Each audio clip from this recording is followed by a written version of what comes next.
Bueno, hoy tienen la última clase conmigo. Vamos a ver los textos que teníamos de Quevedo. ¿Quieren que trate de prender esa luz del medio o ya probaron y no hay...?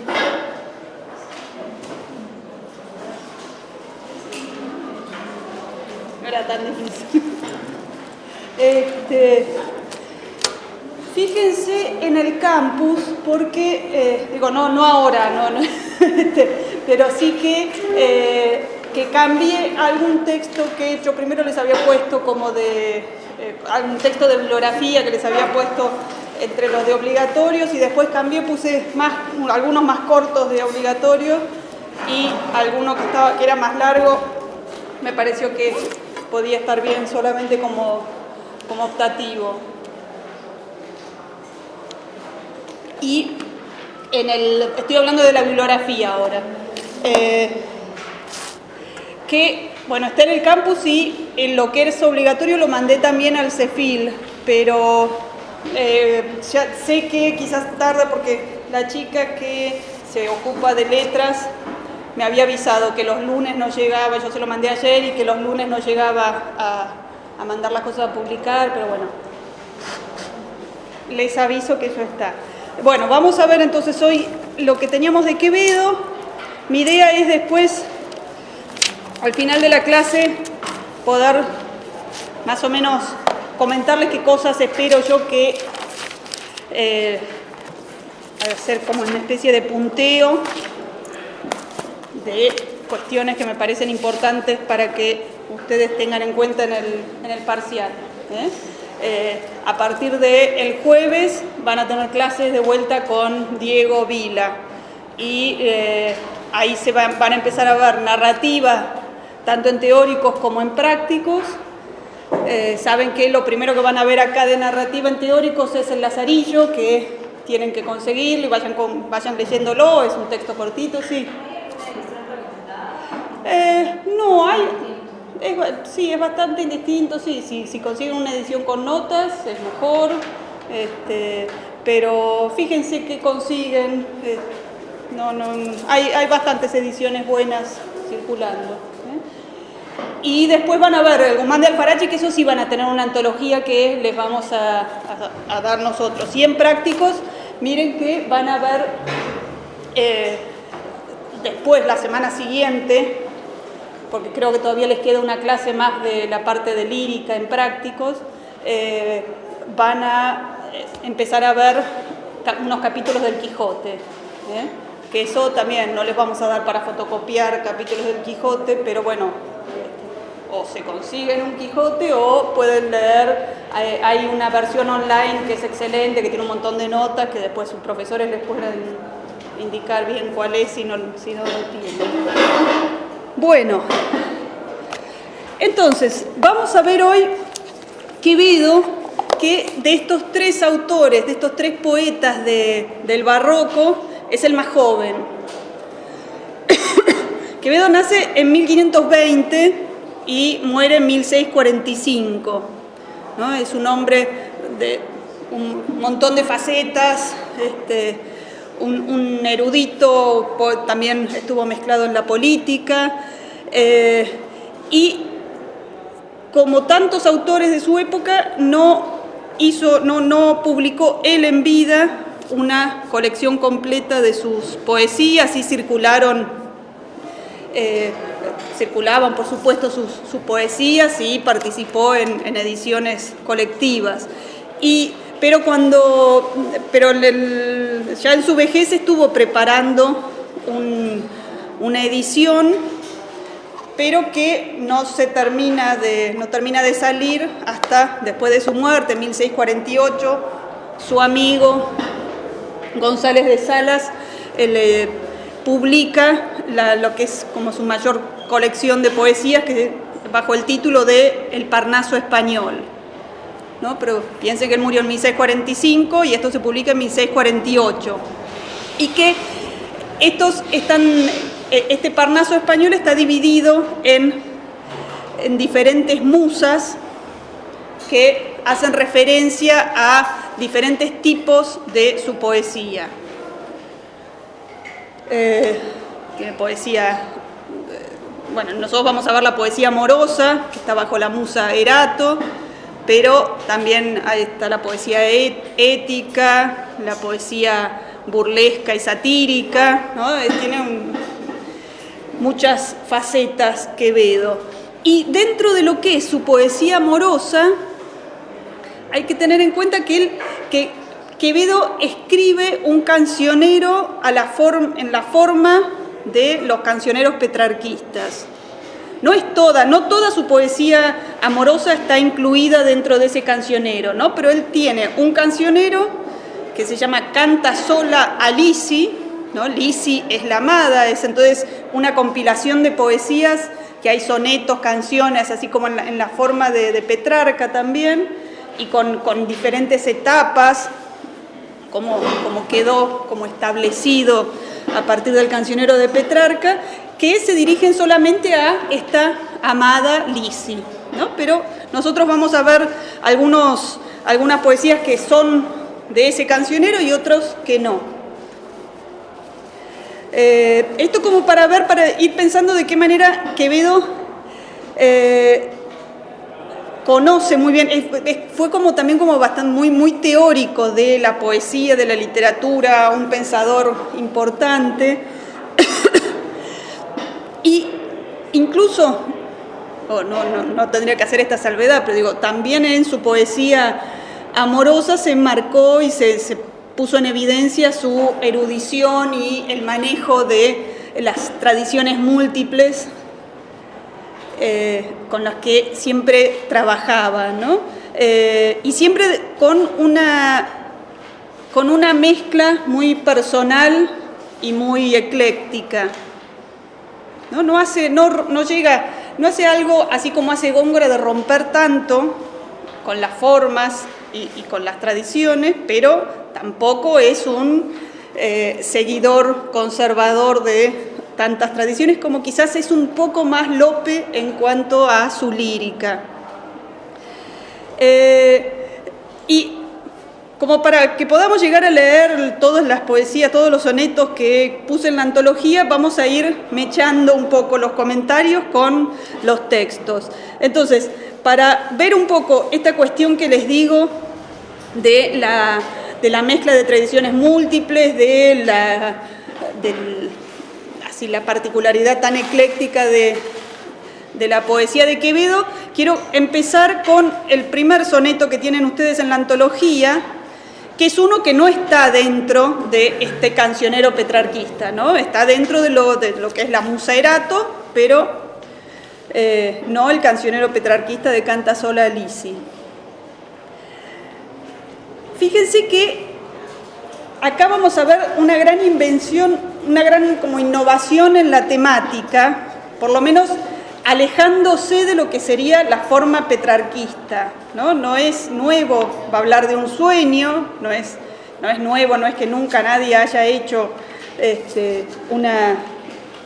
haya usado este tópico y esta figura del sueño, pero sí quiero marcar esto que nosotros veníamos viendo, ¿no? De esas representaciones siempre del amor sufriente, el amor doliente, ¿no? Que teníamos el paradigma en Garcilaso, y cómo se van dando corrimientos en estos autores del barroco. Bueno, vamos a ver el soneto. Ay, Floralba, soñé que te dirélo. Sí, pues, que sueño fue que te gozaba. ¿Y quién sino un amante que soñaba juntara tanto infierno y tanto cielo? Mis llamas con tu nieve y con tu hielo, cual suele opuestas flechas de su aljaba, mezclaba amor y honesto las mezclaba, como mi adoración en tu desvelo. Y dije, quiera amor, quiera mi suerte, que nunca duerma yo si estoy despierto, y que si duermo, que jamás despierte. Mas desperté del dulce desconcierto, y vi que estuve vivo con la muerte, y vi que con la vida estaba muerto. ¿No? Entonces, fíjense, ¿no? Esta cuestión de la sensualidad que es muy propia del barroco y que lo podemos ver como una innovación. Esto de hablar, no es el enamorado doliente, sino uno que dice que tuvo un sueño erótico con su enamorada, ¿no? Incluso hasta se juega con esto de ese tópico de el amante que no tiene que hablar, ¿no? Direlo, ¿no? Esta idea del silencio, la tácitas, ¿no? Acá es que va a contar si el sueño erótico o no, pero al mismo tiempo permanece ese cruce que conocemos tanto entre dolor y placer, ¿no es cierto? Y toda una serie de imágenes también muy propias de toda la poesía que veníamos leyendo, esta mezcla entre el fuego y el hielo, ¿no? El fuego llevado a la idea hasta de infierno, la representación también del amor con las flechas dispares. Pero incluso si ustedes se fijan, ¿no? Uno puede leer en esa forma en que habla de las llamas y la nieve, tiene hasta un costado bastante erótico, ¿no? Mezclaba mis llamas con tu nieve y con tu hielo, ¿no? Hay una idea de algo que se mete, ¿no es cierto? Que se mezcla, que se entrelaza. Llama la atención incluso que para hablar de los suyos, mis llamas es una cosa y los femeninos son dos cosas, ¿no? Es algo donde se entra, ¿no? Esta idea de mezcla está representando bastante un encuentro amoroso, ¿no? Pero por otro lado, además, ¿no? Como está lleno de otras marcas bien barrocas, que es esta cuestión de el sueño como, por un lado, sueño como la vida como sueño, ¿no? Esta mezcla que no se sabe si la vida es realidad o es sueño, la contraposición también entre sueño parecido a la muerte, pero al mismo tiempo el sueño también como una especie de desengaño de la vida, ¿no? Aquí el sueño no es solamente imagen de muerte, sino también imagen de engaño, ¿no? Son temas fundamentales en el barroco. Y fíjense cómo en el final aparece esto de más desperté del dulce desconcierto, ¿no? El sueño como un desconcierto y justamente esta imagen del desconcierto, ¿no? Muchas veces se definía la vida en el barroco como un concierto de desconciertos, ¿no? Estas cuestiones de opuestos y de cosas que parecen de una forma son de otra. Y este desengaño con la paradoja final de y vi que estuve vivo con la muerte y vi que con la vida estaba muerto, ¿no? Entonces tenemos toda una serie de construcciones que son similares a toda la poesía amorosa que veníamos viendo, pero hay marcas que son propias y son muy características de un autor barroco y de estos juegos que ahora vamos a ir viendo que hace tanto Quevedo, ¿no? Para seguir con esta ejemplificación de usar las formas conocidas, tópicos conocidos, pero darle una vuelta que nos va a llevar más al barroco, quiero que leamos el que tiene el número 145, que es Si hermoso el lazo fue.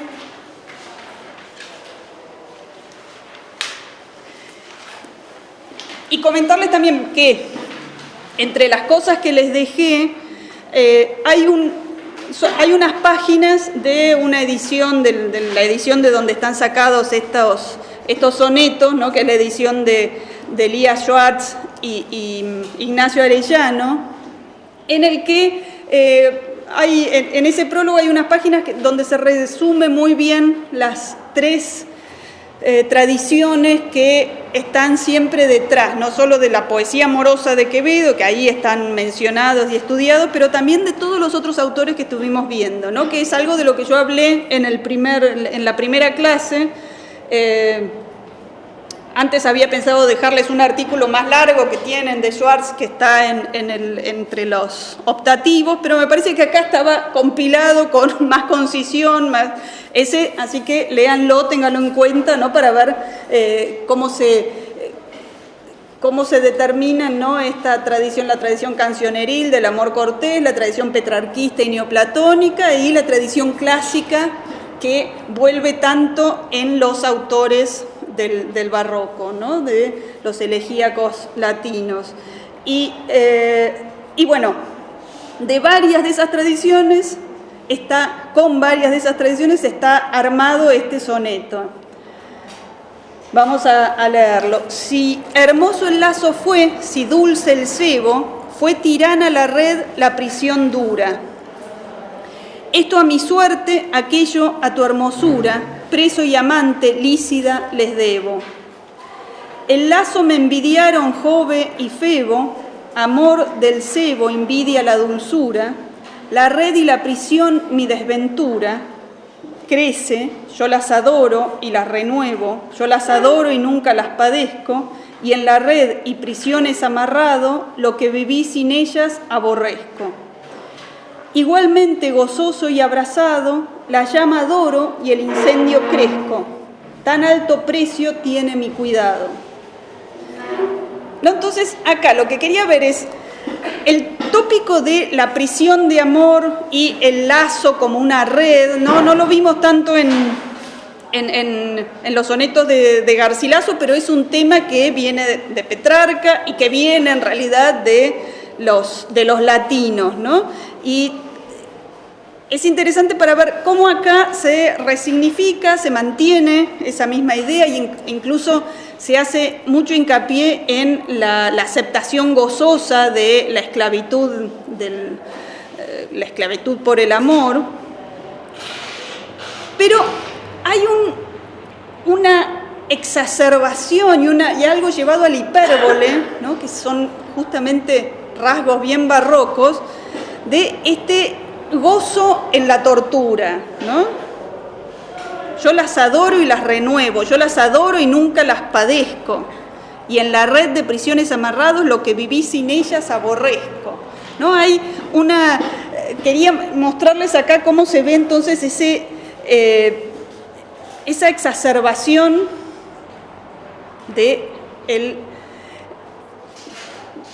del dolor gozoso, ¿no? Parece una escena sádica, sadomasoquista, ¿no? Pero bueno, es bien propio entonces muy del estilo de Quevedo y de la poesía erótica de esta época. No, porque algo que caracteriza a lo barroco entonces es siempre todo lo excesivo, lo hiperbólico, ¿no? Lo habíamos visto la vez pasada, y todas estas preocupaciones de época que se transmiten también con lo que es el juego de las oposiciones, esto de las paradojas, el concierto de desconciertos, la idea de desengaño. Y, por ejemplo, un buen ejemplo es el segundo soneto que tienen, el que es el número 100, es Hielo abrasador.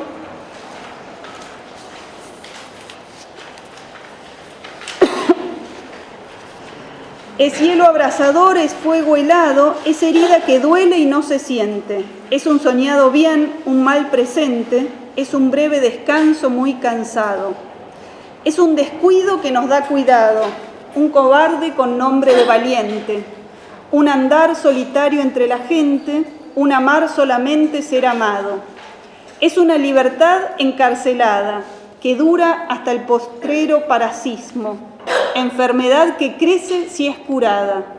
Este es el niño amor, este es su abismo. Mirad cuál amistad tendrá con nada el que en todo es contrario de sí mismo, ¿no? La figura de justamente de hacer definiciones del amor es algo que estaba mucho en la tradición y que en el barroco Quevedo tiene otros sonetos también definiendo el amor, hay otro muy famoso de Lope, ¿no? Pero acá llama la atención esa exacerbación de los contrarios, ¿no?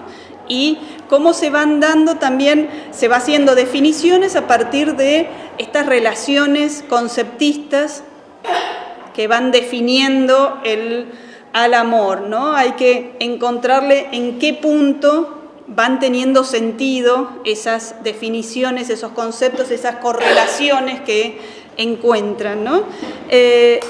Y cómo termina además el soneto con ese terceto, ¿no? Por ejemplo, el que les digo muy, muy famoso de Lope termina: esto es amor, quien lo probó lo sabe, ¿no?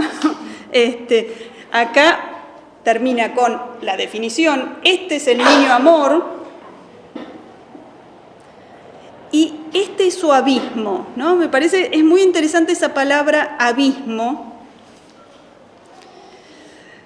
porque define mucho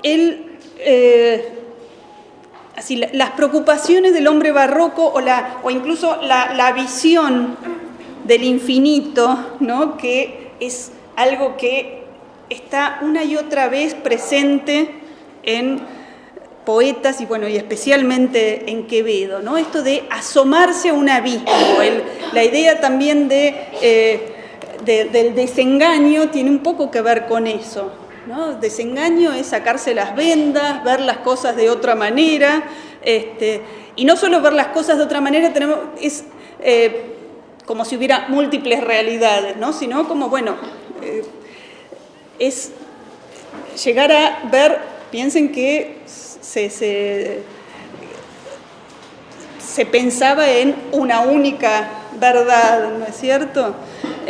Y entonces está todo este juego con la realidad, que es un engaño, y entonces, ¿qué es lo que se ve cuando se sacan las vendas que tapan la visión, ¿no? Pero entonces, acá abismo, que sirve para definir al amor, o para definir más bien todos los contrarios que constituyen el amor, ¿no? Porque lo que hizo es estar definiendo a partir de contrarios, de cosas imposibles, hielo abrasador, fuego helado,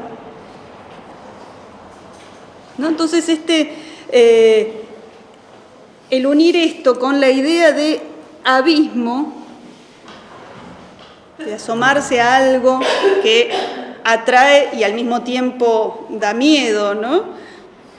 Es muy propio de las reflexiones del hombre barroco y de las reflexiones específicas de Quevedo.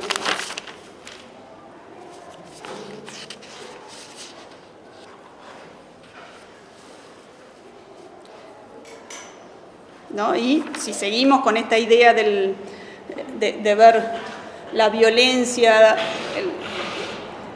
del amor, o la idea de dolor conectado con el amor, acá, ¿no? Ya tenemos esa advertencia en el final de, no puede ser amigo de nadie, a nadie va a tratar bien el amor porque es hasta contrario de sí mismo, ¿no? Hay que desengañarse y no quedarse, no pensar que es otra cosa.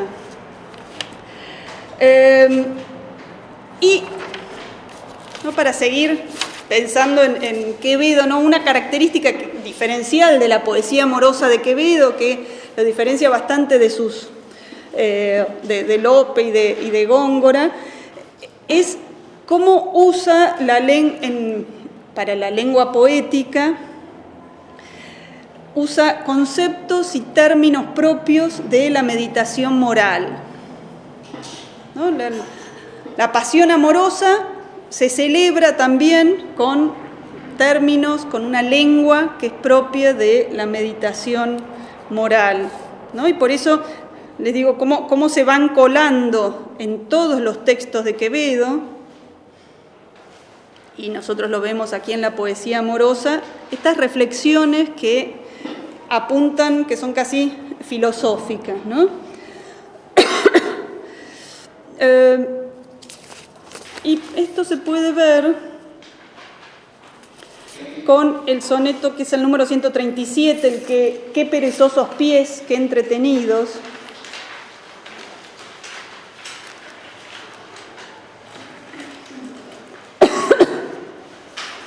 Qué perezosos pies, qué entretenidos pasos lleva la muerte por mis daños. El camino me alargan los engaños y en mí se escandalizan los perdidos. Mis ojos no se dan por entendidos por descaminar mis desengaños. Y por descaminar mis desengaños me disimulan la verdad los años y les guardan el sueño a los sentidos. Del vientre a la prisión vine en naciendo, de la prisión iré al sepulcro amando.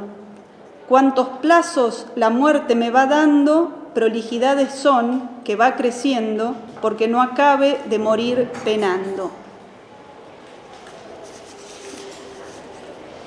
No, acá este soneto está lleno de un montón de reflexiones que se repiten en la poesía de Quevedo, ¿no? Por ejemplo, algo muy característico es esta idea de la similitud entre el vientre y la sepultura, ¿no? Son como los dos puntos de la vida que recuerda una y otra vez Quevedo. Acá fíjense que se hace el paso, ¿no? Como es un soneto amoroso, hay un paso intermedio del vientre al sepulcro. ¿Que cuál es? La prisión de amor, ¿no? Entonces, fíjense cómo se juega con los tópicos, cómo se van manejando los tópicos que ya conocimos, ¿no? La prisión de amor queda en el medio de este camino de la vida. ¿Y a qué otras poesías, otros sonetos les recuerdan? ¿Qué ideas recuerdan que están aquí de otros autores que vimos?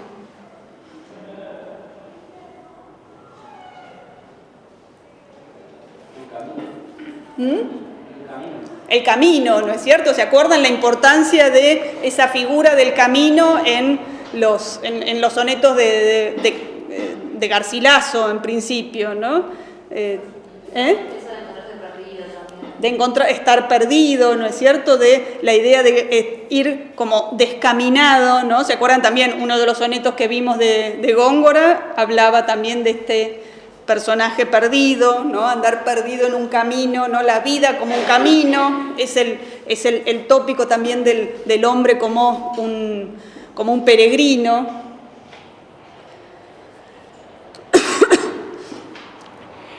Y no sé si se acuerdan, pero por ejemplo, este soneto tiene como muchas similitudes con el soneto primero y con el soneto sexto de Garcilaso, que nosotros lo vimos después, en todo caso, fíjense, ¿no? Pero un punto también propio de la tradición es esto de ser advertencia para los otros, ¿no? Ser un ejemplo para los otros, no caigan en lo mismo en que yo caí, ¿no?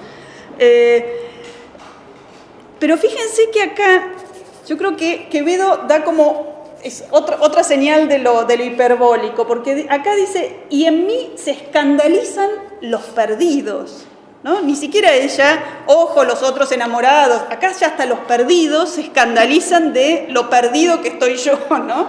Es como llevar al cuadrado esa imagen del ejemplo a los otros.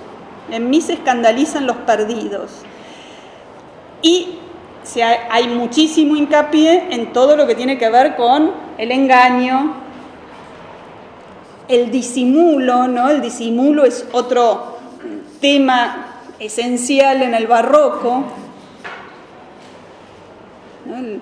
La cuestión del disimulo, que es desde lo que hace el arte hasta lo que se llega a decir, por ejemplo, bueno, el disimulo era absolutamente necesario para el cortesano, ¿no? Ya dejamos de lado esta idea de la naturalidad, la sprezzatura, el hacer las cosas como si no se hicieran, del humanismo, del Renacimiento. Y en el barroco, algo que define mucho a toda la práctica social es el disimulo, ¿no? El estar ocultando, tapándose, que los demás no vean absolutamente todo lo que yo pienso. Y que incluso se convierte el disimulo, es también como una forma ligada a, como una cuestión hasta estética, ¿no? El arte se piensa como un disimulo, como un juego de artificios, ¿no? En el Renacimiento lo que parecía artificial había que tratar de que pareciera natural, ¿no? En el barroco no, hay que hacer que hasta lo natural parezca artificial, ¿no? Incluso se puede llegar a decir que Dios hace disimulos, se habla mucho de el Dios escondido, ¿no? El Dios no se muestra del todo, se disimula en la naturaleza, en Cristo, ¿no? Es interesante ver cómo las preocupaciones de una época van torciendo o explicando de manera diferente los mismos elementos, ¿no?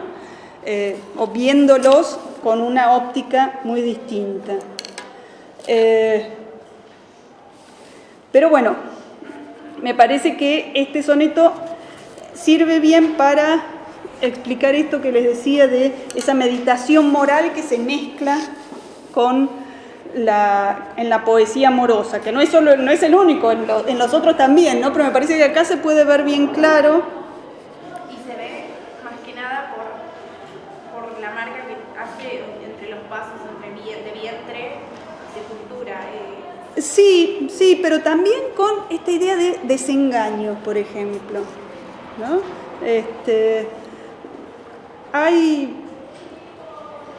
Pero sí, quizás la marca más clara puede ser cómo en este camino de los enamorados, ¿no? Esto de andar perdido por el camino de la vida, ¿no? Y cuando me pongo a contemplar mi estado, ¿no? Acá está junto a, no es una idea de, bueno, voy a morir y no, muero de amor, sino la sepultura, ¿no? No es así, hay una metáfora, ¿no? Se está marcando de manera bien explícita el camino de la vida desde el vientre a la sepultura, ¿no?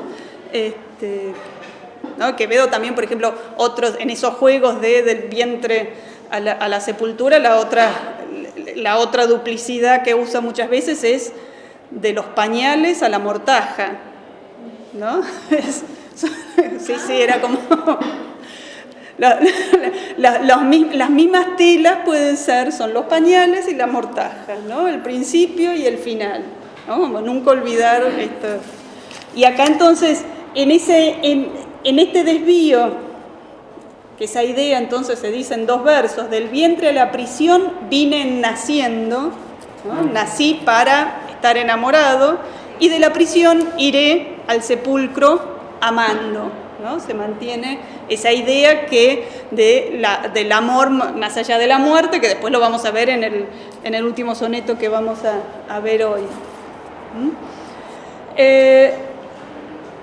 Otra cosa para señalar y para como marcar así diferencias con lo que sería el petrarquismo y también, por ejemplo, diferencias importantes con Lope, es que el sujeto amante que habla en su poesía amorosa nunca está definido con ninguna marca que lo haga reconocible como el poeta. No hay ninguna marca autobiográfica que lo señale como algo, como persona real, ¿no? piensen que esta cuestión de la ficción autobiográfica estaba presente desde Petrarca, era importante, ¿no? Cuándo la vi a Laura, en qué momento, ¿no? Toda una serie de marcas que se mantienen después en los petrarquistas, más allá de si era verdad que estaban enamorados de una dama real y todo, ¿no?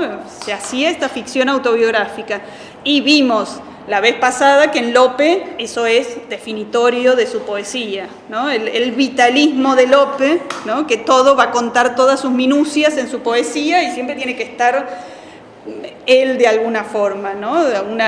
Estas máscaras que arma Lope de sí mismo y que tienen que ver con su persona, ¿no? Acá no, acá hay un distanciamiento, algo que también habíamos visto en Góngora, ¿no? Lo que pasa es que Quevedo escribe mucha más poesía amorosa que Góngora, ¿no? Góngora muchísimo menos y para nada tiene, como les digo, este cancionero que sí arma Quevedo, ¿no? Como viene en la forma petrarquista. Y sí, entonces, alejado de esa idea de vitalismo, y también bastante alejado de lo que sería como esa sensualidad, sensualidad en cuanto a lo sensorial y casi ese tono burlón que puede tener Góngora, por ejemplo, ¿no? Quevedo tiene sonetos bueno, ustedes lo están viendo en la polémica, ¿no? No sé si ya llegaron a Quevedo, pero tiene muchos poemas satíricos, burlescos, pero en su poesía no hace ese mismo juego de reírse tanto y de parodiar tanto como lo vimos en Quevedo, ¿no?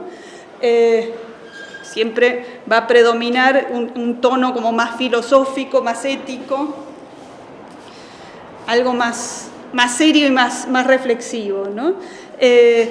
Y sin duda, Quevedo es siempre un ejemplo de el ingenio conceptista, ¿no?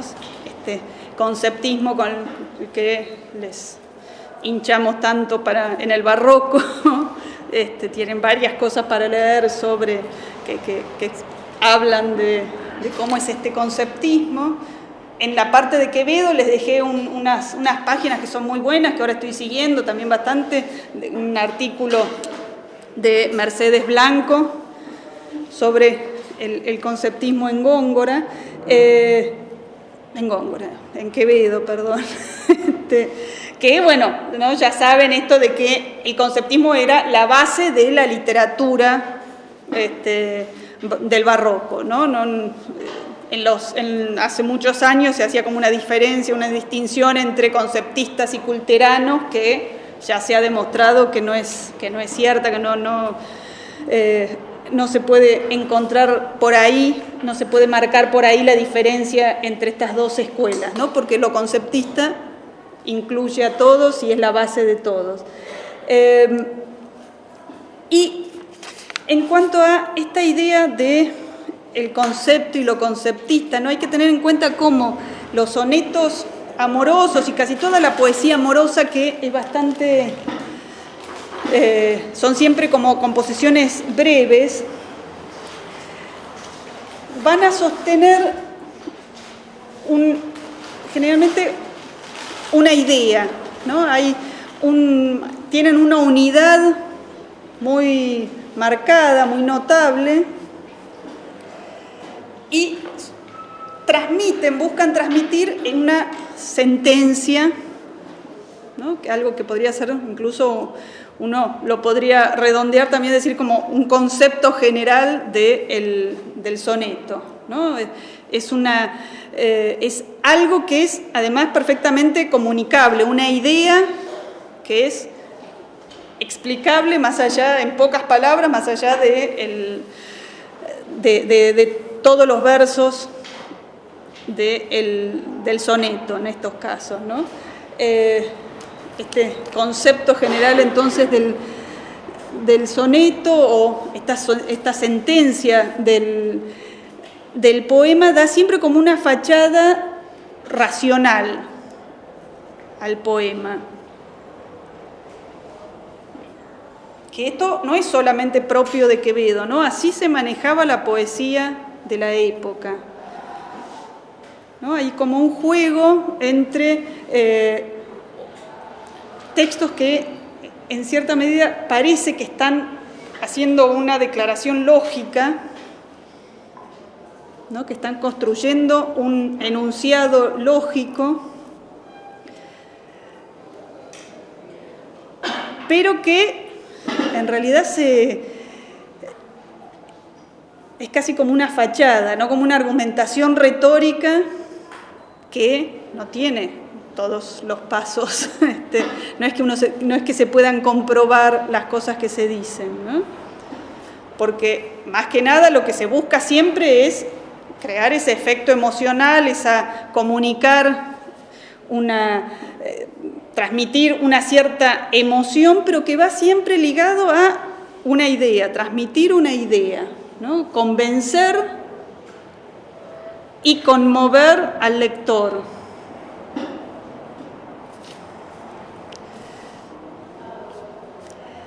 Y esto es algo que va explicando bien Mercedes Blanco. Bueno, también en Lázaro Carreter también habla de esto, ¿no?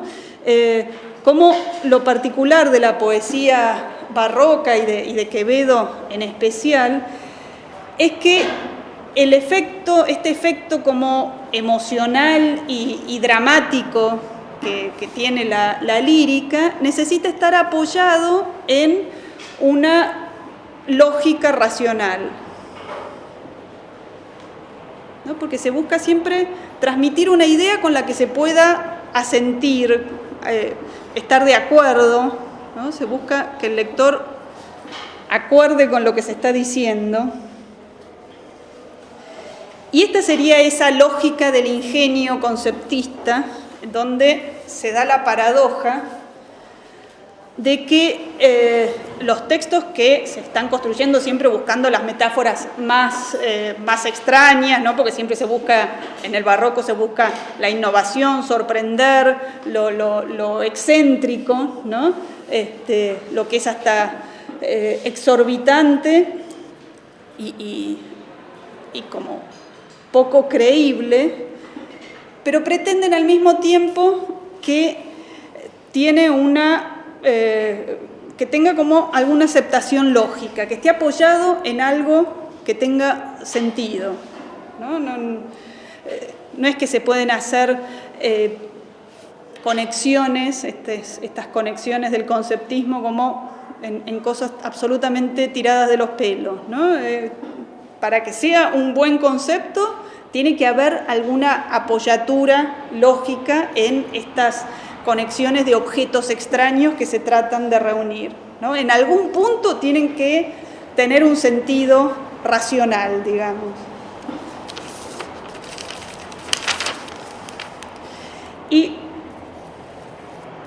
¿No? Es decir, tiene que tener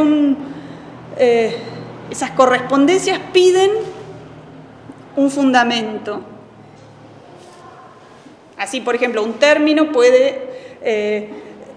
que se usa en poesía puede tener o hasta debe tener varios significados, ¿no? Uno literal, uno figurado, pero estas relaciones tienen que estar controladas de alguna forma, ¿no? Se debe poder seguir esa lógica que está detrás y que muchas veces es una lógica equívoca, ¿no? Justamente el equívoco es una de las formas en que más juega el conceptismo, ¿no? Algo que se llame de la misma manera pero signifique otra cosa, algo que tenga una figura semejante pero que sea totalmente distinto en sí mismo, ¿no?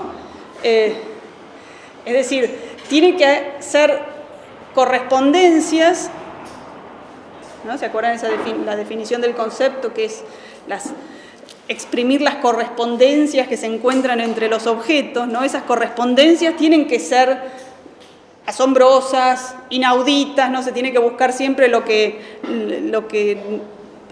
no sea conocido, lo que no se haya dicho, pero siempre tienen que ser descifrables, ¿no? No puede ser solamente...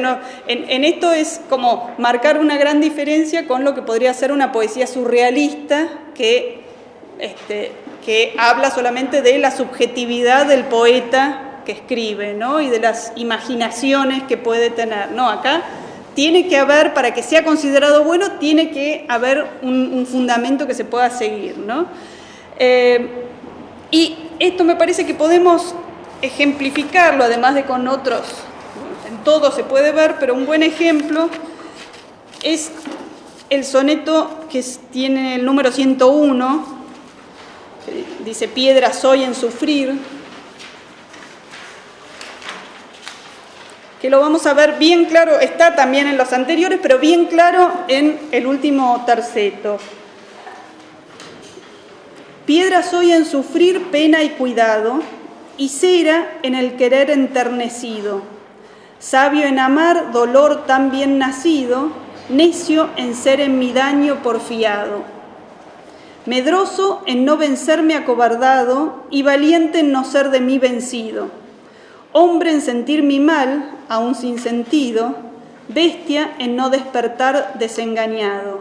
¿No? Fíjense cuántas veces aparece este mismo esquema, ¿no? Como habíamos visto en el soneto anterior, el de las definiciones del amor, esto de ir definiendo a partir de cosas extrañas o que llaman la atención, ¿no? Que cada uno son conceptos. En sustentarme entre los fuegos rojos, en tus desdenes ásperos y fríos, soy salamandra y cumplo tus antojos, ¿no? La salamandra era este animal maravilloso que se pensaba que vivía en el fuego, ¿no? Entonces, el amante como salamandra que puede vivir entre la aspereza y el fuego de la crueldad de la amada. Pero fíjense el final, ¿no? Y las niñas de aquestos ojos míos se han vuelto, con la ausencia de tus ojos, ninfas que habitan dentro de los ríos.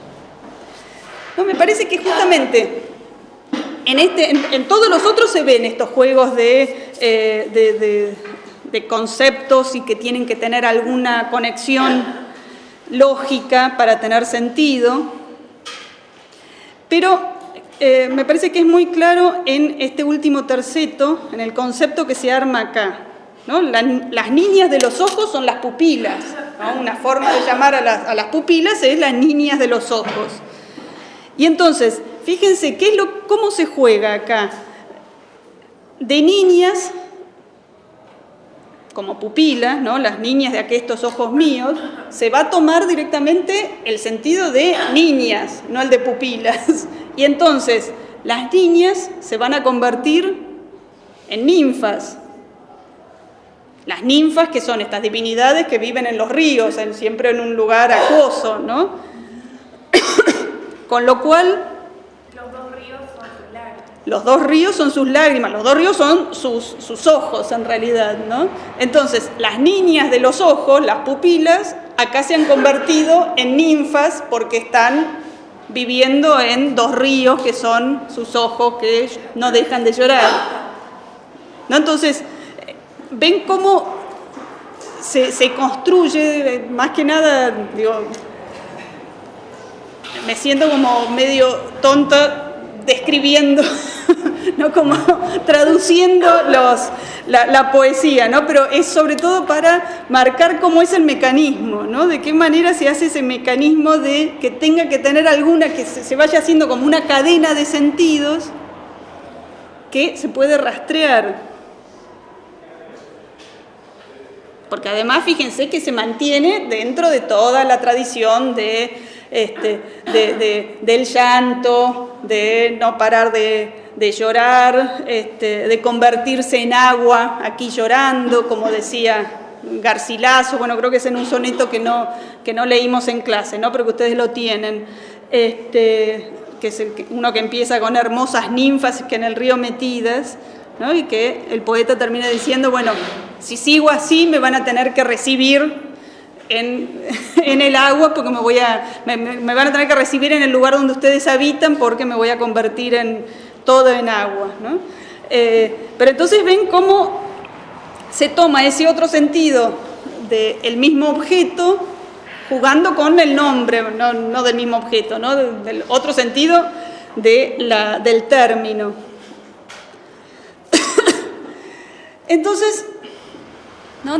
De esta forma, con esta lógica equívoca, lo que se espera siempre es que se pueda sostener lo que es insostenible, ¿no? Encontrar esas transformaciones, esos equívocos que son absolutamente imposibles, inauditos, pero que siempre se puede hacer un recorrido lógico para entender por dónde van, ¿no? Y siempre a partir de estas analogías entre los objetos que pueden ser los más dispares, el enunciado más contradictorio y la exageración más disparatada, ¿no? Pero siempre se mantiene la persuasión, la idea de seguir teniendo la atención del lector y que va siguiendo los pasos lógicos, por más que sean difíciles, por más que puedan ser oscuros, y se busca justamente, ¿no? Se busca la dificultad, se busca que haya que el poema en cierta forma tenga algo de enigmático, ¿no?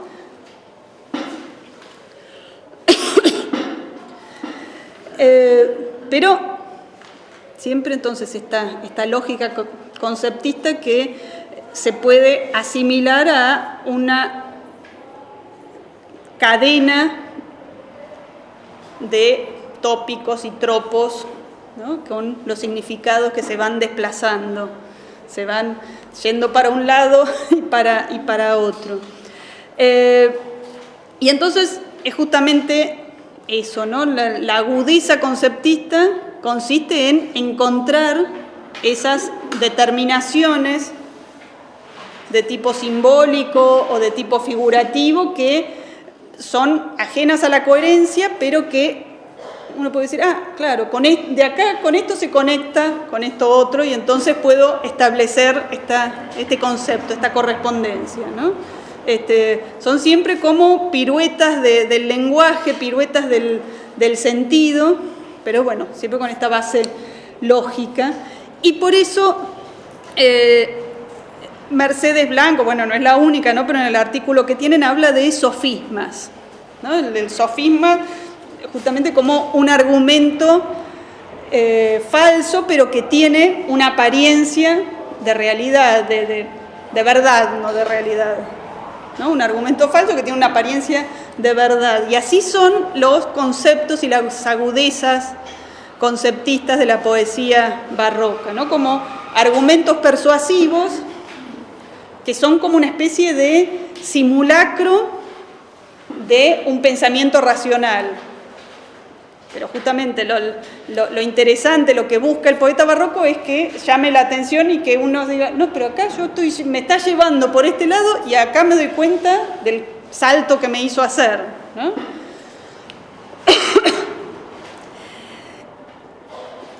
Y con todo es importante que estos saltos y estas cuestiones, estos juegos del lenguaje no se queden en la forma. No es solamente una cuestión de formas, diga, ay, qué gracioso, o trabalenguas o juegos de palabras que se quedan en el nivel del discurso, ¿no? Sino que justamente se buscaba que estas agudezas conceptistas tuvieran un sentido más profundo, o por lo menos que señalaran que había un sentido que iba más allá, ¿no? Más profundo no es que tenga que ser una verdad revelada, pero no eran solo retruécanos, juegos de palabras, ¿no? Había que descubrir algo, hacer ver algo que no se había visto antes, quizás, ¿no? Y en esto es lo que reclamaba Gracián, ¿no? ¿Se acuerdan de Gracián, este autor que escribe hacia el final del siglo XVII, retomando a todos los autores, todos los poetas que habían escrito antes, y que habla del conceptismo, de las agudezas? Y cuando entonces Gracián describe la agudeza conceptista, decía que el verbo tenía que ser, ¿no? El verbo o la palabra tenía que ser preñado, ¿no? Es decir, con un sentido que vaya más allá. La cita que la tienen está en el artículo de Mercedes Blanco, creo que Lázaro Carreter también la cita, pero se las leo para que lo pensemos. Gracián decía, preñado debe ser el verbo, no hinchado, ¿no? El verbo en el sentido general de los términos, la palabra, no hinchado, sino preñado, que tenga algo adentro, que signifique, no que resuene, dice Gracián. Verbos con fondo donde se engolfe la atención, ¿no?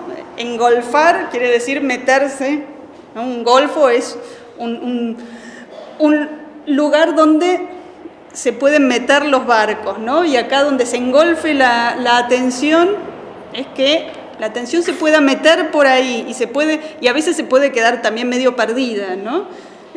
Pero algo donde se meta, donde se engolfe la atención, donde tenga en qué cebarse la comprensión, ¿no? En qué cebarse la comprensión en el sentido de qué alimentarse, ¿no? Que la comprensión se pueda alimentar de algo más a partir de esos verbos preñados, ¿no? Y creo que podemos ver un poco de eso en dos sonetos que nos quedaron sin leer todavía. El primero es Los que ciegos me ven, que es el número 106.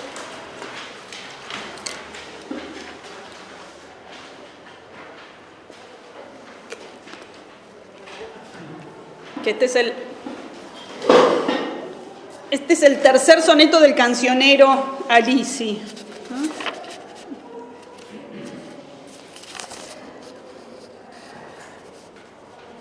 Bueno, a ver. Los que ciego me ven de haber llorado y las lágrimas saben que he vertido, admiran de que en fuentes dividido o en lluvias ya no corra derramado. Pero mi corazón arde admirado, porque en tus llamas, Lisis, encendido, de no verme en centellas repartido y en humo negro y llamas desatado. En mí no vencen largos y altos ríos a incendios que animosos me maltratan, ni el llanto se defiende de sus bríos.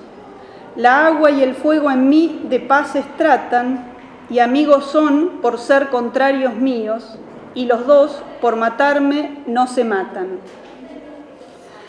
Entonces, acá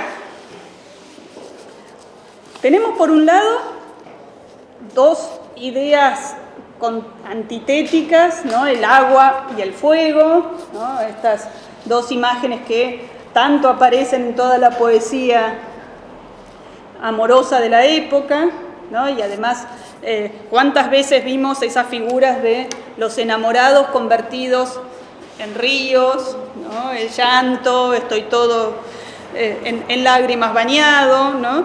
Por otro lado, también la otra imagen es hablar de mi infierno, mi fuego, el fuego en el que me quemo, o deseo tu fuego y me voy como la mariposa a quemarme en el fuego, ¿no? Entonces, usa los dos tópicos, uno de las contraposiciones y las imágenes más tradicionales de la poesía amorosa. Pero, ¿no? Fíjense ya cómo está armado, porque hay por un lado, en el primer cuarteto aparecen los que se admiran, que son otros, ¿no? Los que ciego me ven de haber llorado, ¿no? Yo estoy ciego de haber llorado.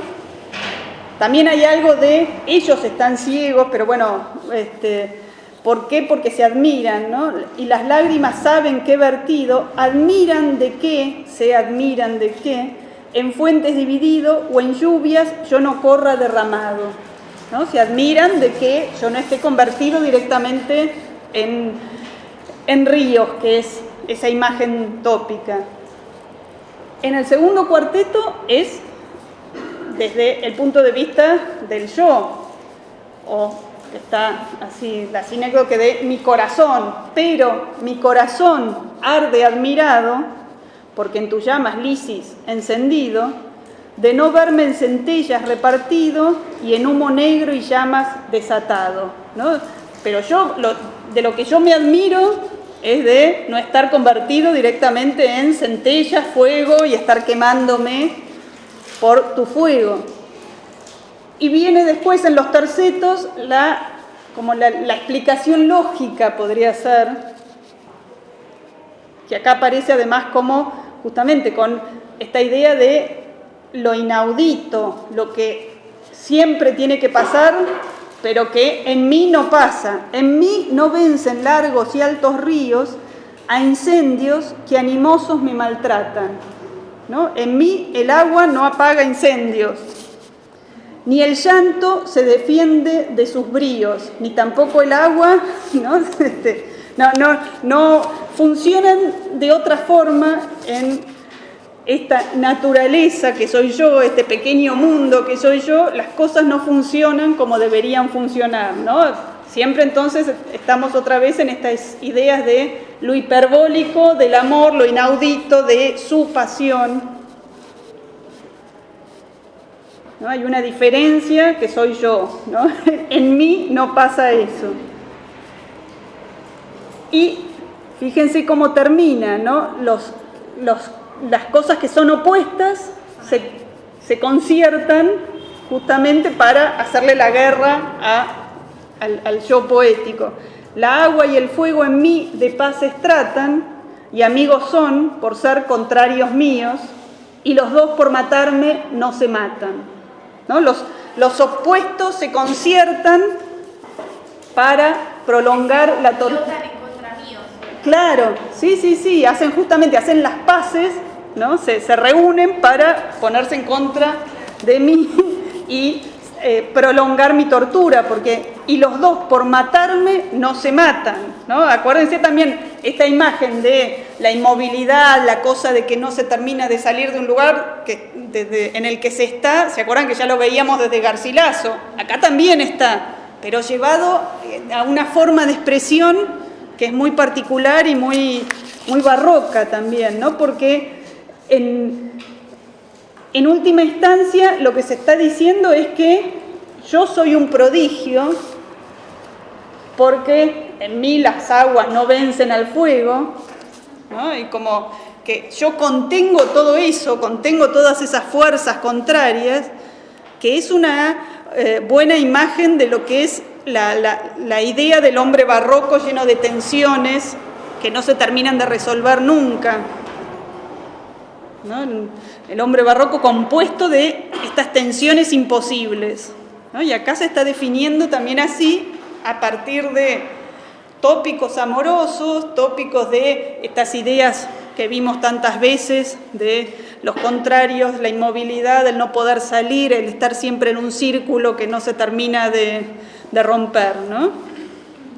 Perdón, sí. Prodigio en el sentido de algo extraño que no es normal, no en el sentido de algo que es mejor. No, claro. Porque, digamos, en mí estas cosas no pasan, pero no es porque yo quiera, sino porque se están complotando en mi contra. Exacto, prodigio como lo que está fuera de la naturaleza, ¿no? Y con una connotación, sí, más bien negativa, ¿no? En el barroco les gustaba mucho lo monstruoso, lo prodigioso, ¿no? Pero les gustaba con el sentido así como un monstruo de circo, ¿no? Una cosa que llamaba la atención y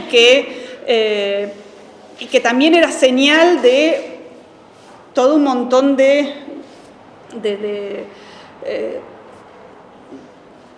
mostraba de alguna forma la falta de orden en el mundo, ¿no? O por lo menos en este mundo de los hombres, en el mundo material, ¿no? Porque todo el tiempo se estaba pensando en estos dos planos, en el plano de lo trascendente, en el plano perfecto de lo divino, y el plano material y de las cosas finitas que se acaban, que mueren, que se convierten en nada, ¿no?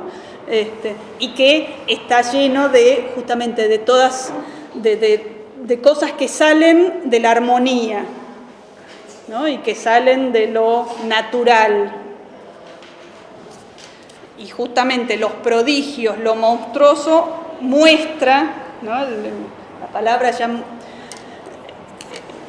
de monstruo la conectaban, y se conectaba así etimológicamente, la hacían derivar de lo que muestra, lo que pone en evidencia, ¿no? Así que sí, está muy bien que me lo señale, porque yo pensaba, sí, el prodigio, como lo está diciendo aquí, pero es cierto que para nosotros prodigio tiene en realidad una connotación más positiva. Claro, ¿no? yo pregunté porque me hizo ruido la palabra. Sí, no, muy bien. Y a mí a veces me pasa que me olvido, me quedo pensando, pienso como en el siglo XVII y hay cosas que me siguen quedando.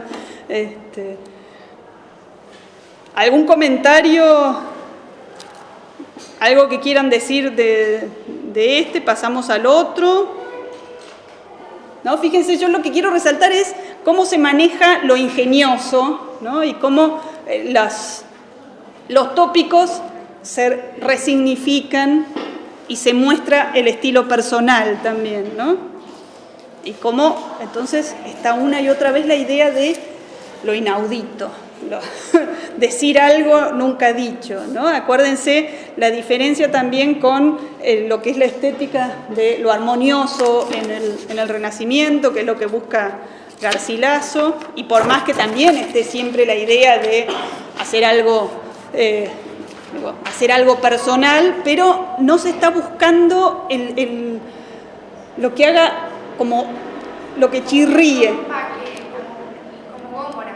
Claro, romper el lenguaje, romper la sintaxis, ¿no? Piensen que también esas formas, en el plano de la forma, ¿no? Como hace el culteranismo y como hace mucho de la poesía, más allá de que no sea culterana, es también una figura justamente de la violencia, ¿no? La violencia sobre el lenguaje para armar una poesía, ¿no? Y que se note que se está retorciendo, ¿no? ¿Se acuerdan eso que otra definición de Gracián que veíamos la vez pasada de lo de la hidra vocal, ¿no? La idea de que las palabras, cuando se las retuerce en la poesía barroca, lo que hacen es que van haciendo salir más cabezas, como la hidra cuando se le corta una cabeza, ¿no? Se corta una y salen 7, ¿no? Hay esta idea de hacer que las cosas resuenen. Resuenen y tengan más de un significado. Sí, Resuenan claro. Sí, resuenan quiero decir en el sentido de hagan ruido, ¿no? Como que exploten de alguna forma. En cambio, en lo que es la estética renacentista y lo que busca Garcilaso, por más que esté haciendo algo muy artificioso, es que parezca natural, aunque se esté hablando de artificio y aunque se juegue, como en la égloga tercera, con de qué manera se teñían los hilos para hacer los bordados, pero siempre en concordancia, ¿no? En la poesía del barroco no, se busca más poner el dedo en la llaga en lo que es la tensión, ¿no? Bueno, vamos, sí, porque creo que los vimos todos, ¿no? Sí, salvo el último, los vimos todos, bien. No, porque tenía miedo de que me pasara de ir con las explicaciones, pero después no llegar a leer bien los sonetos. Vamos al último.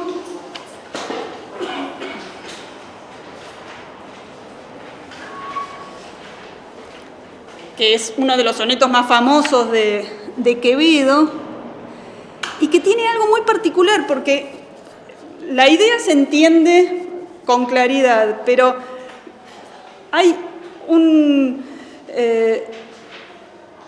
es decir, lo que sería como la estructura lógica parece bastante simple, pero después la estructura sintáctica es casi imposible de desentrañar, ¿no? Así que vamos a ir viendo algunas cosas y vamos a ver lo que nos interesa específicamente para nuestro tema. Cerrar podrá mis ojos la postrera sombra que me llevara el blanco día, y podrá desatar esta alma mía ora su afán ansioso lisonjera. Mas no desotra parte en la ribera, dejará la memoria en donde ardía. Nadar sabe mi llama al agua fría y perder el respeto a ley severa. Alma quien todo un Dios prisión ha sido, venas que humor a tanto fuego han dado, medulas que han gloriosamente ardido. Su cuerpo dejará no su cuidado, serán ceniza, mas tendrá sentido, polvo serán, mas polvo enamorado. Entonces, es así como el soneto, el sentido es claro, ¿no? Y está en el título que puso este amigo de Quevedo, ¿no? El amor constante más allá de la muerte. Y eso vimos también que era algo que estaba en la tradición, en Garcilaso también aparecía, ¿no? No es algo extraño. Pero Quevedo acá lo lleva hasta un extremo novedoso y sorprendente, porque va a ser un hincapié como muy barroco en la finitud del cuerpo, ¿no? No solamente se está diciendo que el alma va a seguir enamorada, ¿no? Que el amor va a seguir más allá de la muerte porque el alma es inmortal y entonces el amor va a continuar, sino que lo que se argumenta, ¿no? La sentencia del poema, eso que decíamos antes, ¿no? Cómo se transmite una idea, la sentencia acá del poema es que los restos materiales en su descomposición máxima van a seguir siendo enamorados, ¿no? Van a seguir teniendo sentido y van a seguir siendo enamorados, ¿no? Entonces se ve esa tensión entre trascendencia y finitud, y lleva toda esta tópica amorosa, ¿no? De el amor que trasciende la muerte a los extremos más absolutos de todo lo que se opone a la vida, y que son además como invencibles, son invencibles para todos los hombres, que es el tiempo y la muerte, ¿no? Esto lo lleva a trascender eso, ¿no? Así que como hipérbole de mantener el amor y de la fuerza cósmica del amor, lo lleva hasta un extremo que nunca se había hecho, ¿no? Esto de no solo persistir en el espíritu, sino también en la materia. Y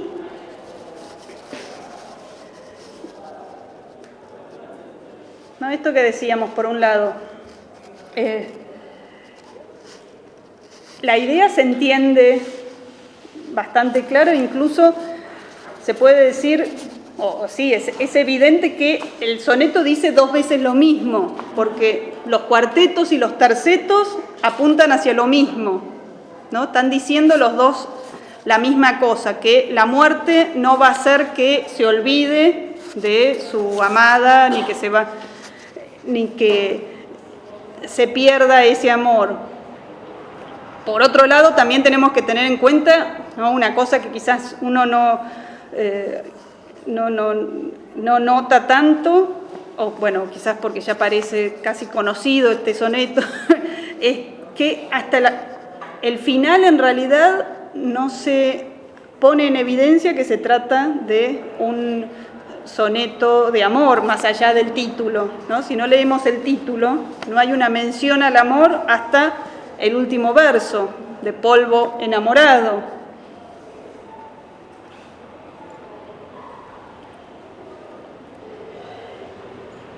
Y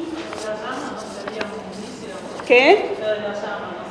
Sí, no, está lleno de indicios, y después, qué sé yo, esto de prisión, que a quien todo un Dios prisión ha sido, sí, pero en realidad no se habla de amor hasta el final, más allá del título, ¿no? Que no lo puso el autor. ¿Sí está hablando de la cremación del cuerpo? Puede ser. Incluso en las notas dicen, en las notas de esta edición dicen, sí, bueno, ahí se marca como una marca así como clásica por la idea de la cremación, ¿no? Pero bueno, se juega también con el fuego de ardido, ¿no? Como el fuego del amor, y después sí en qué queda el cuerpo, ¿no?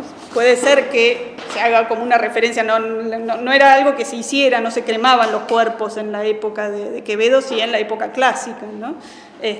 Pero esta cuestión de convertirse en cenizas, ¿no? Es llevar hasta lo más nada del cuerpo, ¿no? Claro, pero digamos, también puede estar mezclado como entre eso de la cremación y de convertirse en cenizas por el fuego. Por el fuego del amor. Claro, sí, exacto, ¿no? Como justamente eso que veíamos tantas veces de me incendio, me convierto en soy un infierno, ¿no?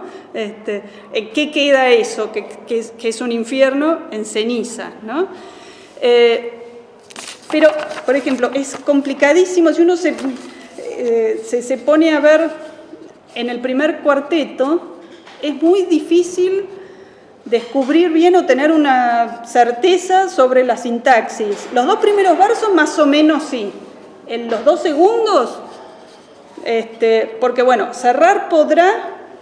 Y otra cosa, ¿no? Estoy un poco desordenada, pero fíjense, algo para tener en cuenta es cómo se juega con los tiempos verbales, ¿no? Porque se empieza con estos futuros, cerrar podrá desatar, y después al final dejará, tendrá, serán, ¿no? Y después hay tiempos en pasado, el único presente es sabe, nadar sabe mi llama al agua fría.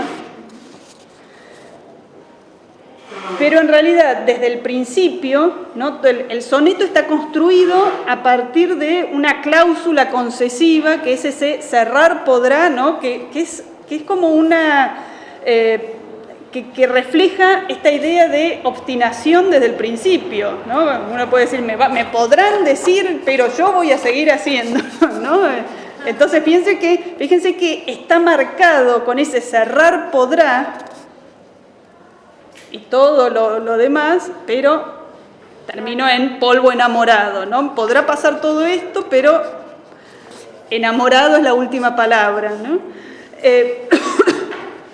Pero en esto que les decía, ¿no? Para ver, por ejemplo, la violencia con el lenguaje y esta cuestión de cómo se juega entre algo que parece una idea simple, más allá de lo inaudito, esto de llegar al polvo enamorado, y una construcción muy enrevesada, ¿no?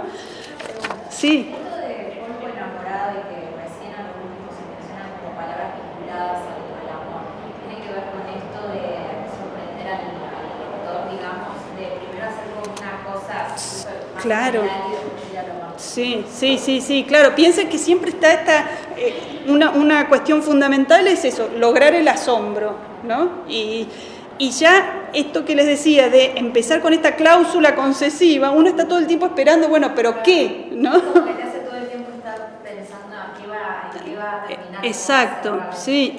E incluso, fíjense cómo va en un tono creciente hasta llegar al polvo enamorado, ¿no? Incluso en estas dos partes, en los dos cuartetos y los dos tercetos, ¿no? Especialmente en los tercetos se va haciendo un tono creciente, ¿no? Alma quien todo un Dios prisión ha sido, venas que humor a tanto fuego han dado, medulas que han gloriosamente ardido, y su cuerpo dejará, no su cuidado, serán cenizas, mas tendrá sentido, y termina con el último verso, polvo serán, mas polvo enamorado, ¿no? Hay una tensión creciente para terminar con eso, y sí, justamente, ¿no? Buscar ese conmover al lector y sorprenderlo y decirle algo que nunca se había dicho, digamos, ¿no? Y que además, no solo que nunca se había dicho, sino que es ilógico, imposible, ¿no? y que va contra toda creencia posible, ¿no? En esto, bueno, ya que estamos, comento cómo analiza, lo tienen en el artículo de Mercedes Blanco, ¿no? Pero ella va a decir cómo se arma en los tercetos esta forma de sorprender con lo insólito, lograr hacer como una apariencia de racionalidad lógica a partir del paralelismo en que se van armando estos versos, ¿no? Porque, por un lado, pensemos que en una sociedad como la del barroco y como la sociedad de Quevedo, era totalmente plausible y era como una creencia y un dogma que el alma pervivía más allá del cuerpo, ¿no? El alma era inmortal y entonces no es extraño pensar que el alma inmortal va a seguir con sus preocupaciones, ¿no? con sus amores. Eso es algo que se toma como lógico, digamos, dentro de la cultura, es algo absolutamente aceptado. Pero después se hace pasar esa idea lógica y aceptable a que las cenizas van a tener sentido, que el polvo va a ser polvo enamorado, ¿no? Así que de esto, de que el alma va a dejar el cuerpo, pero no su cuidado, es decir, su preocupación, ¿no? En Garcilaso ya habíamos visto este uso de cuidado como preocupación amorosa, sus amores, ¿no? Se pasa, construye a partir de eso, con esta como simulacro de enunciado lógico, construye esto inaudito de pasar a lo que no tiene sentido en realidad, ¿no? Lo que nunca podríamos llegar a pensar y que es lo que lo hace extremado, hiperbólico a este amor del que se habla. Pero para ver un poco los cuartetos, ¿no? Empieza con un hipérbaton en realidad, ¿no? Con esto de cambiar el orden natural de la sintaxis de la oración, porque cerrar podrá, bueno, es el verbo. Lo que va a cerrar son los ojos, y quien va a cerrarlo es la postrera sombra, ¿no? La postrera sombra podrá cerrar mis ojos, ¿no? La postrera sombra es la muerte y que se va a llevar el blanco día, ¿no? Le va a sacar el blanco día, que sería la vida. Y después viene este caos de los dos últimos versos del cuarteto, que por un lado, bueno, sí vemos claramente está en quiasmo, podrá cerrar, podrá desatar, ¿no? Juegos así muy típicos, están puestos en el otro orden el verbo y el complemento. No es el complemento, el auxiliar, sí, es auxiliar porque es una construcción, una construcción con verboide, ya no me acuerdo cómo se llaman estas. Pero bueno, cerrar podrá y podrá desatar. Y acá el lío es, bueno, ¿cuál es el sujeto de esto? ¿No? Porque en algún punto uno puede pensar, bueno, seguirá siendo la postrera sombra el sujeto, pero después tenemos lisonjera que nos arruina todo. ¿Qué es? Lisonjera, como que da placer, que da...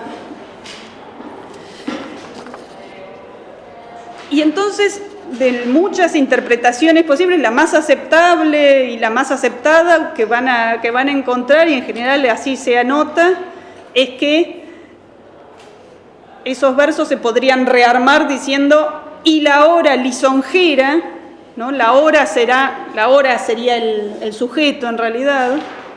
Le falta, no tiene artículo, pero bueno, eso es algo que a veces sucede en la poesía de la época y de Quevedo, ¿no? Y la hora lisonjera podrá desatar esta alma mía a su afán ansioso.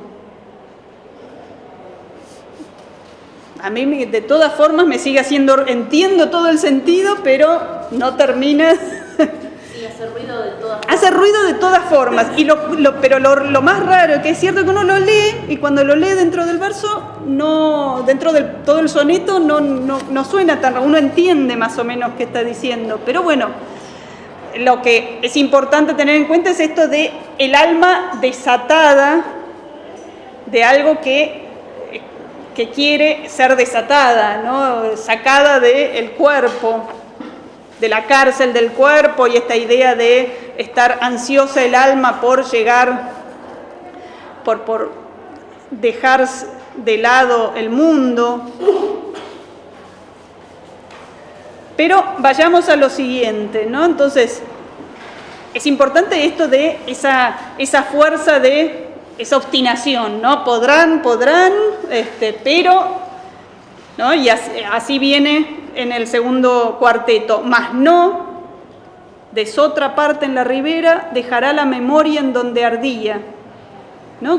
Acá que se está mezclando también todas las imágenes grecolatinas del mundo del Hades, ¿no? En el que hay que cruzar ríos, la laguna Estigia, y que además en general estaba ligado al olvido, ¿no? Se cruzaba el leteo, el leto, sí, ¿no? Como que algo que se hacía en la muerte era dejar la memoria, ¿no?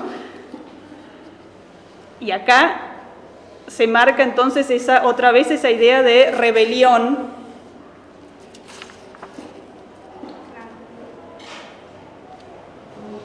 No va a dejar, mas no desotra parte en la ribera, dejará la memoria en donde ardía.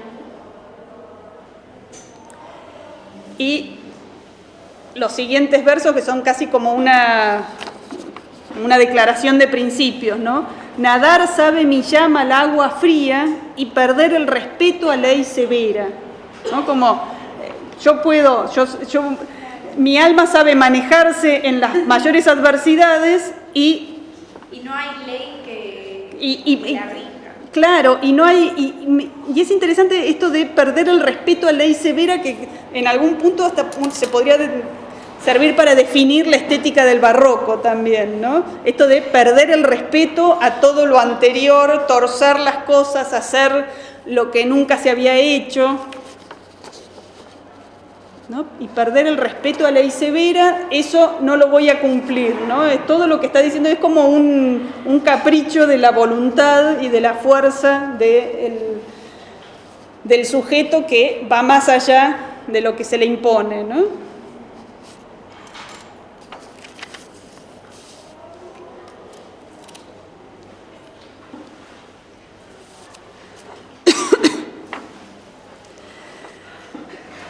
Y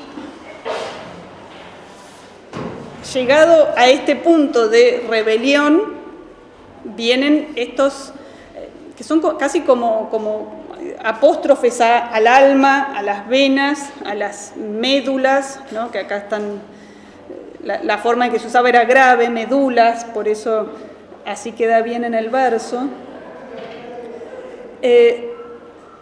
Y otra vez, ¿no? Tenemos, para pensar en tópicos que aparecían en la poesía amorosa, la prisión, ¿no? Y acá también es complicada la sintaxis, porque uno entiende, sí, bueno, alma, prisión, el Dios tiene que ser el Dios amor, pero ¿cómo se termina de decir esto que no sea en este verso? ¿Cómo es? El Dios fue prisión de esa alma, la alma tuvo prisionero al Dios. Pero bueno, lo entendemos, ¿no? Entonces, fíjense cómo hay como una descripción lógica y un razonamiento lógico, pero después, cuando tratamos de entrar a los versos, es muchísimo más complicado pero lo entendemos y entendemos el sentido y vemos con fuerza qué es lo que se está transmitiendo, ¿no?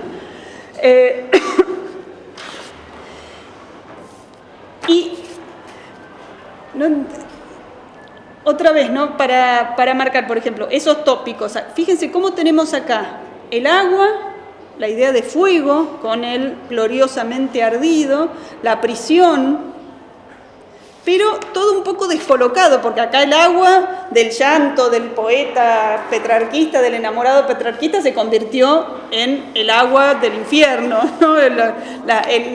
La laguna Estigia o el río Leteo, se mezclan ahí, y también, ¿no? Como en los tercetos, están armados como si fueran sujetos que van buscando un predicado, ¿no? Porque son en realidad el sujeto con una construcción, con una subordinada, y a las que le falta el verbo que va a venir después.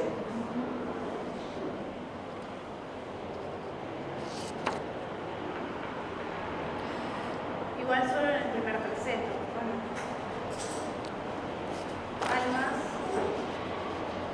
Alma, quien todo un Dios prisión ha sido. No, es en todos. Y en su cuerpo dejará. ¿No? El alma, su cuerpo dejará, no su cuidado. Las venas serán ceniza, mas tendrá sentido.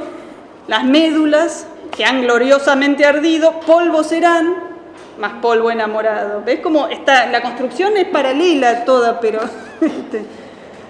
Y una cosa, no piensen otra vez, ya lo habíamos visto antes, humor en el sentido no que nosotros lo usamos de mal humor, buen humor, sino como líquido, ¿no? Venas que humor a tanto fuego han dado, ¿no? Y acá tenemos también hasta en ese núcleo como esa contradicción de líquido que han dado fuego, ¿no? Pero ven esto que les decía también de la construcción sintáctica, cómo está. Hay que ir reconstruyendo y como que se va recolectando, y es también muy curioso cómo se hace concordancia en plural o en singular. Hay un tema en realidad en las versiones que existen del soneto, el primer verso del segundo terceto es dejarán, su cuerpo dejarán, no su cuidado, pero todos aceptan una corrección de Blecua, que es el primer editor moderno de Quevedo, que eso lo pone en singular porque dice que hace referencia al alma, ¿no? Pero bueno, su cuerpo dejará, no su cuidado, y después serán ceniza, mas tendrá sentido, no serán las venas ceniza, y la ceniza ya se toma después en su transformación como singular, ¿no? Tendrá sentido. Polvo serán las médulas, pero polvo enamorado, ¿no? Pero bueno, entonces, todas estas cuestiones, ¿no? Y todos estos equívocos de la agudeza conceptista sirve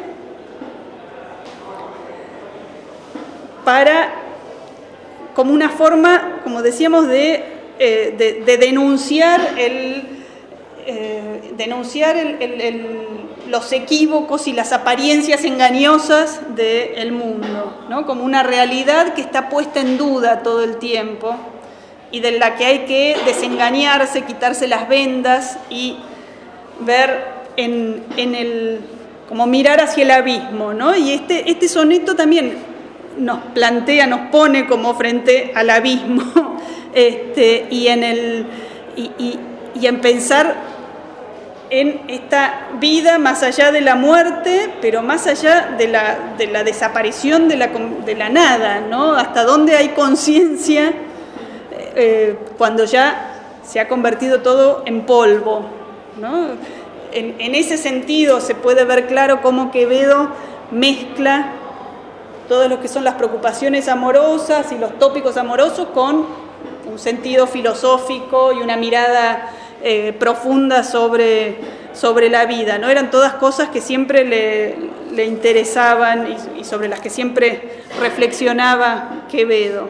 Y también creo yo como, digamos, el el amor, digamos, la fuerza del amor es como tan fuerte que no se queda solo en el alma, sino como que se llega a transmitir al cuerpo, a diferencia de lo que se veía diciendo antes, Claro. de que el cuerpo como que solo lo sufría.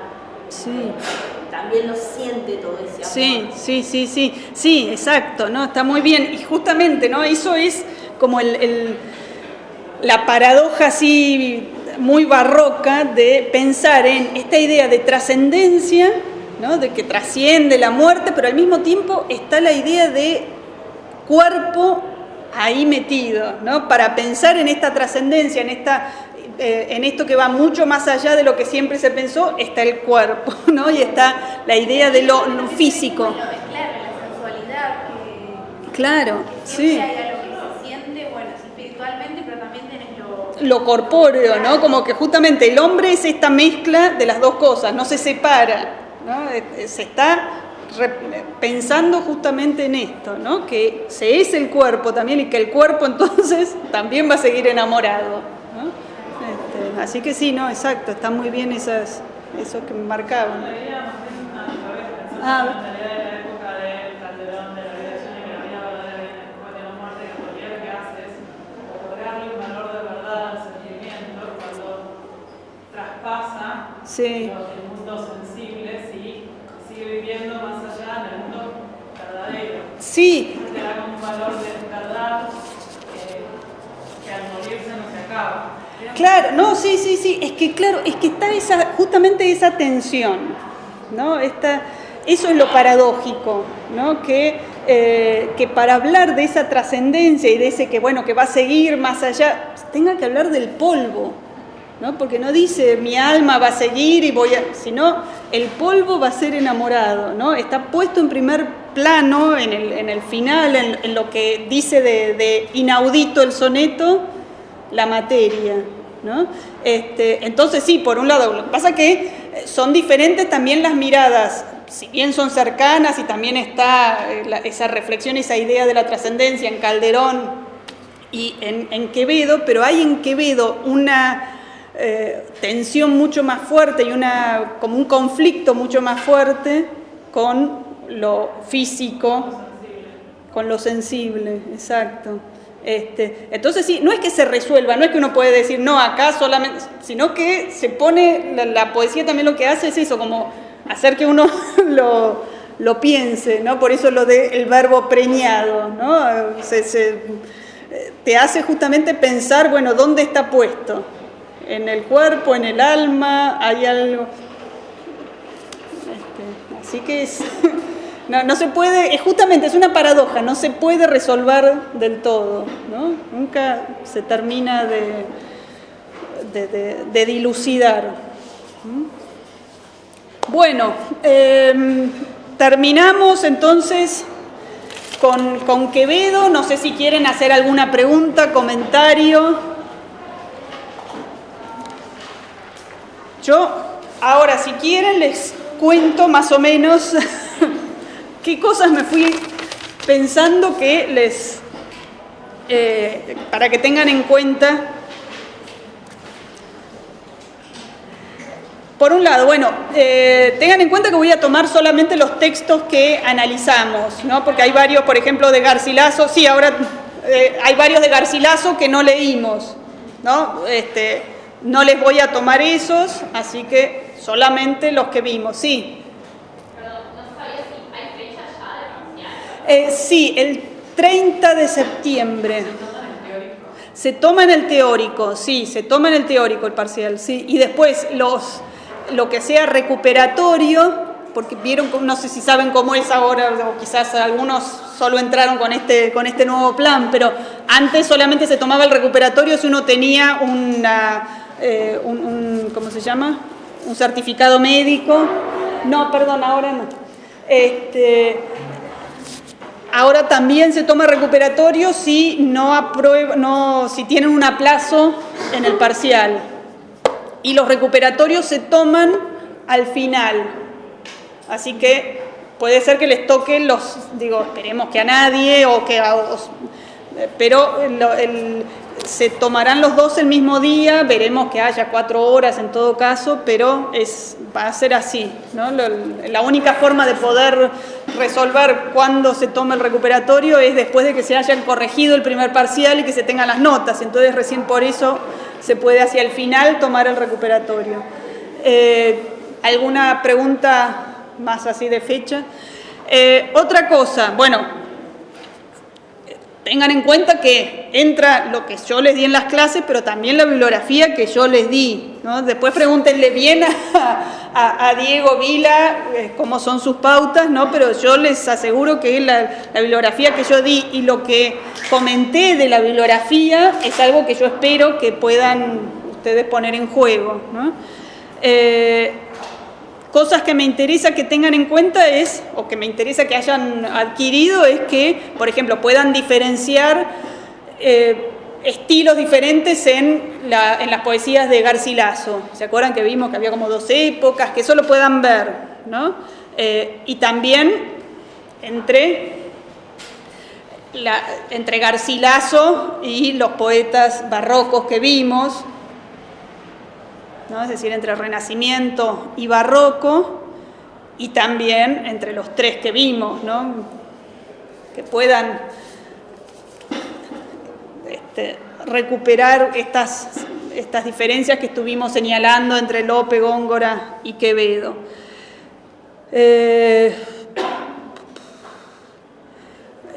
Puedo hacer preguntas que relacionen varias poesías, o puedo hacer preguntas o alguna pregunta puede ser que sea sobre una poesía en particular. Si hago eso, va a ser en alguna que hayamos visto más en detalle. Sí.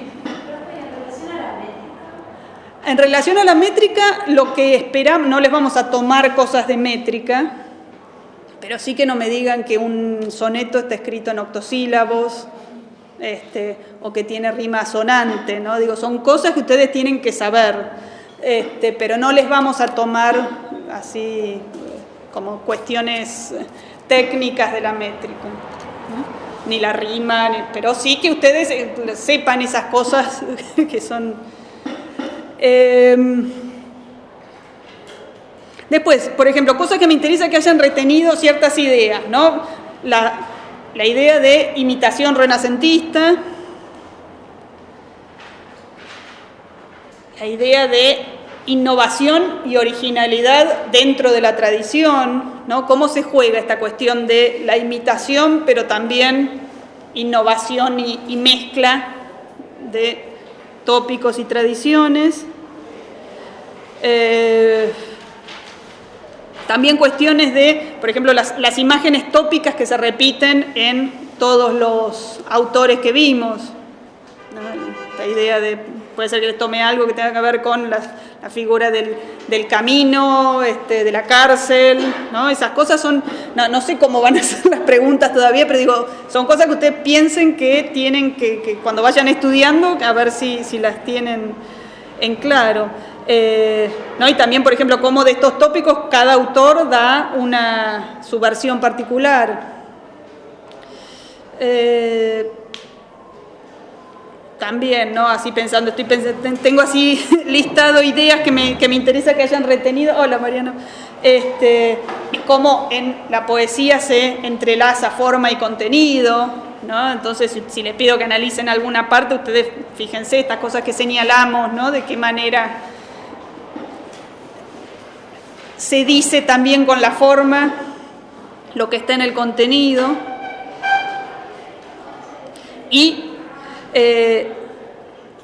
otra idea fundamental es el conceptismo como la norma en la poesía barroca, ¿no? Y cómo funciona, no les voy a pedir detalles como de nombres diferentes de agudezas conceptistas, pero sí que tengan estas ideas generales, ¿no? Así que bueno, esas son las cosas que a mí me interesa que sí. Una pregunta en relación al eje de la violencia, pero o sea, específicamente de la violencia en todos los textos. Claro, mira, eso le tienen que preguntar a Vila, eso pregúntenle a él. Yo no sé, creería que no, pero no se los puedo asegurar porque además en todo caso esas preguntas las va a hacer él, ¿eh? Así que pregúntenle. Pero bueno, estas son más o menos las cosas que me parece que ustedes tienen que haber retenido y que estudien a partir de lo que vimos, ¿no? Tienen que leer bien los textos, ver las cosas, yo creo que de toda la bibliografía yo les dije qué cosa me interesaba de los estudios, y también porque muchas veces hay otras cosas que se van, que no me interesa específicamente, pero sí ustedes entonces tengan en cuenta las cosas que yo resalté.